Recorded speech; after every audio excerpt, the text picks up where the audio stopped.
નમસ્કાર, આપ જોઈ રહ્યા છો જેકેએસની ગુજરાતી. વાત કરીએ તો વેરાવળની ઇમરજન્સી સેવા 108ની ટીમે માછીમારનો જીવ બચાવ્યો હતો. સમગ્ર વાત કરીએ તો તારીખ 1 મે 2024ના રોજ તોફાની દરિયામાં કેલિગાના કેરી અને દેવગી તેમજ ઉત્તર કન્નડનો આશરે 34 વર્ષનો માછીમાર માછીમારી કરતી વખતે લપસીને નીચે પડી ગયો હતો, જેના કારણે તેનું માથું જમીન પર અથડાયું હતું અને માથામાં ઈજા પહોંચી હતી. ઘટના બન્યા બાદ જહાજના કેપ્ટને ભારતીય નેવી કોસ્ટગાર્ડને ફોન કર્યો હતો અને ઇમરજન્સી સર્વિસ 108ને ફોન કર્યો હતો.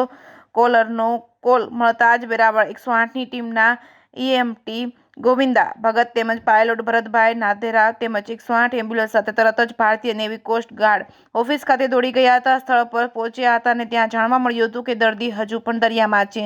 ત્યારે દર્દીને કિનારે લાવવામાં આવ્યો હતો ત્યારે ઘણો સમય પસાર થઈ ગયો હતો. તેથી ઈએમટી ગોવિંદા ભગતને તાત્કાલિક પ્રાથમિક સારવાર તપાસ કરી જાણવા મળ્યું કે દર્દીને માથાના ભાગે ગંભીર ઈજા થઈ હતી અને સમય પસાર થઈ ગયો હતો. તેથી ઈએમટીએ તરત જ 108 સેન્ટરમાં બેઠેલા તબીબ સાથે વાત કરી હતી ટેલિફોન પર અને તેમની સલાહ મુજબ દર્દીને જરૂરી સારવાર આપી નજીકની સરકારી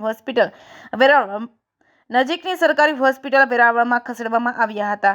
જેકેએસની ગુજરાતી સાથે કાળુ આહિર, દેવ.